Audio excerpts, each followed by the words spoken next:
Hello students, स्वागत है आप सबका हमारे यूट्यूब चैनल में।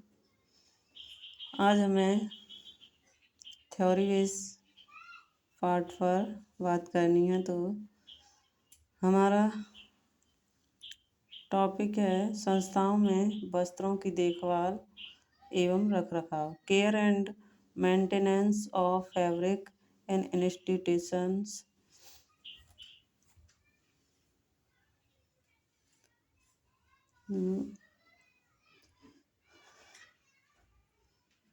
आगे देखते हैं। तो विभिन्न संस्थाओं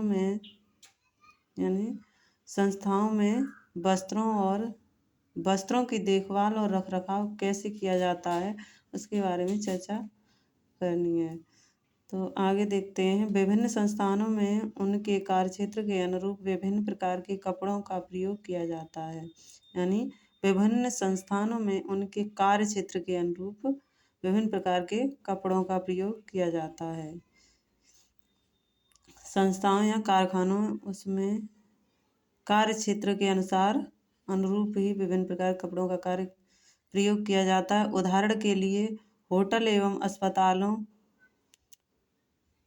एवं अस्पतालों में पर्दों, कर्टन्स के लिए ऊष्मा रोधक हीट इंसुलेशंस एवं ध्वनि रोधक साउंड इंसुलेशन कपड़ों का प्रयोग किया जाता है।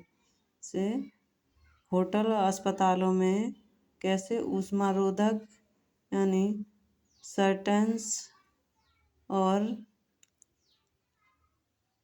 हीट इंसुलेंस एवं ध्वनि रोधक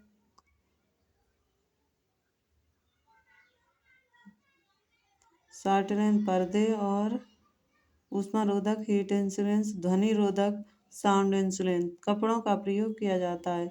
इसके अतिरिक्त होटल तथा रेस्टोरेंट में खाना बनाने वाले, सफाई करने वाले तथा खाना परोसने वाले के द्वारा विशेष वस्त्रों का प्रयोग किया जाता है। यानी अलग अलग संस्थानों में अलग अलग प्रकार के वस्त्रों का प्रयोग किया जाता है।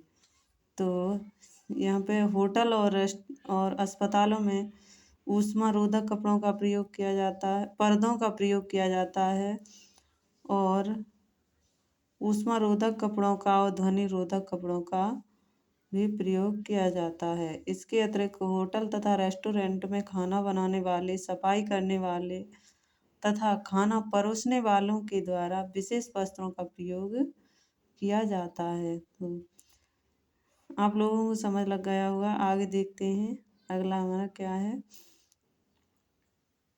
अगली लाइन देखते हैं। तो विभिन्न संस्थानों में सभी कपड़ों का चुनाव उनके विशेष उपयोग, यूजेज एवं कार्यात्मक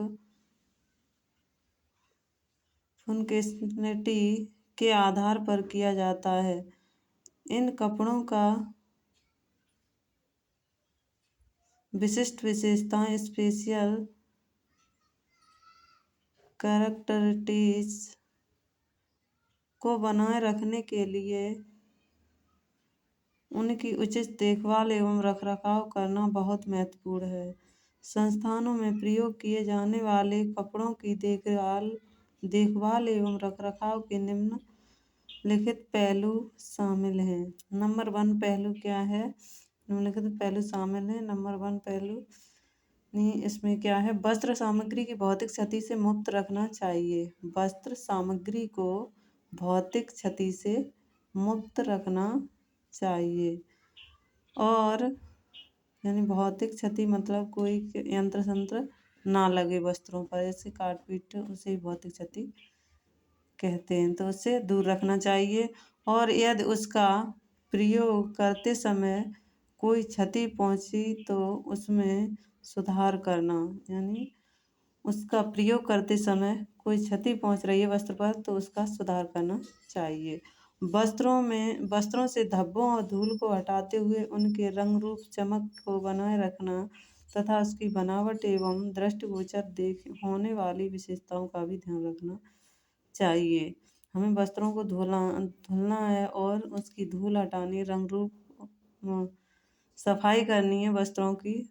तो सफाई करते समय भी हमें उन वस्त्रों का रंग, रूप और चमक बनाए रखने का दृष्टिगोचर वो ध्यान रखना चाहिए। रंग, रूप और चमक का ध्यान रखना चाहिए।